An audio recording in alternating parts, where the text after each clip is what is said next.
మన తండ్రి కుమార పరిశుద్ధాత్మ దేవునికి వందనాలు కృతజ్ఞతాస్తులు చెల్లించుకుంటున్నాను.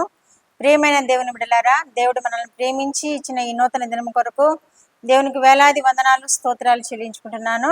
అనుదిన వాక్య ధ్యానంలో భాగంగా ఈ దినమందు దేవుడు మనకిచ్చిన వాక్యము కీర్తనల గ్రంథము 130వ కీర్తన 7వ వచనం చదువుకుందాం. ఇశ్రాయేలు యెహోవా మీద ఆశ పెట్టుకొనుము, యెహోవా యొద్ద కృప దొరుకును, ఆయన యొద్ద సంపూర్ణ విమోచన దొరుకును. దేవుడి వాక్యం ద్వారా మనల్ని దీవించును గాక. ఆమేన్. ప్రియమైన దేవుని బిడ్డలారా, ఇక్కడ వాక్యం ఏం తెలియచేస్తుందంటే, యెహోవా మీద ఆశ పెట్టుకొనుము, యెహోవా యొద్ద కృప దొరుకును. ఆయన మనల్ని కృపతో ప్రేమించేవాడు, కృపను అనుగ్రహించేవాడు. సంపూర్ణ కృపతో ఆయన నింపినప్పుడు మనము ఇంకా మనం ఎటు చూడక్కర్లా.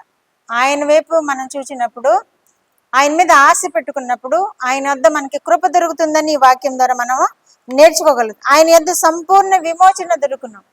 సంపూర్ణ విమోచన ఆయన ఆశ్రయించినప్పుడు మన ఏ ఇరుకు నుండి, ఇబ్బంది నుండి, ఏ కష్టం నుండి, ఏ నష్టము ఏది ఎదురైనప్పటికీ వాటన్నిటిని తొలగించి సంపూర్ణ విమోచన కలుగు చేసే దేవుడని ఈ వాక్యం ద్వారా మనం తెలుసుకుంటున్నాము. కాబట్టి ప్రియమైన దేవుని బిడ్డలారా, ఈ వాక్యం ద్వారా మనల్ని ఆయన విమోచిస్తాడని, మనల్ని ఆయన సంపూర్ణ కృపతో నింపుతాడని, సంపూర్ణ విమోచన కలుగు చేస్తాడని మనము ఆశతోటి దేవుని యొద్ద మనం చేరుకోవాలి, దేవుణ్ణి వేడుకోవాలి, దేవుణ్ణి ప్రార్థించాలి, యెహోవా మీద ఆశ పెట్టుకోవాలి. అదే చెప్తున్నారు ఇక్కడ కీర్తనకారుడు. యెహోవా మీద ఆశ పెట్టుకొనుము అంటున్నాడు, ఆయన యొద్ద కృప దొరుకును అంటున్నాడు, ఆయన యొద్ద సంపూర్ణ విమోచన దొరుకును అంటున్నాడు. కాబట్టి మనం కూడా ఆయన యొద్ద ఆశ పెట్టుకోవాలి.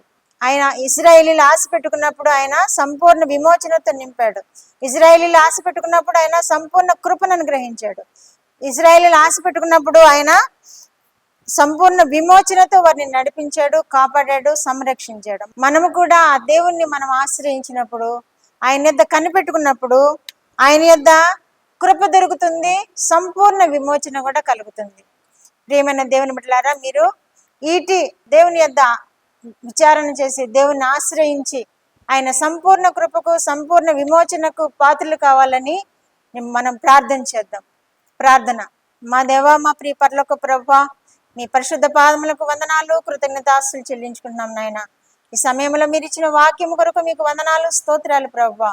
మీ యొద్ద విచారణ చేసినప్పుడు మీరు మాకు సంపూర్ణ విమోచన కలుగు చేస్తారని, కృప కలుగు చేస్తారని వాగ్దానం చేసిన దేవా, మీకు వందనాలు స్తోత్రాలు ప్రభువా. ఈ వాగ్దానం కొరకే మీకు వేలాది స్తోత్రములు ప్రభువా. నాయనా, మేము మీ యొద్ద కనిపెట్టుకోవడానికి మాకు నేర్పించండి అయ్యా. నాయన, ఏ సమస్య వచ్చినప్పటికీ, ఏ అవసరత వచ్చినప్పటికీ నాయన మీ పాదములను ఆశ్రయించుకోవడానికి, మీ కృప కొరకు కనిపెట్టుకోవడానికి నేర్పించండి అయ్యా.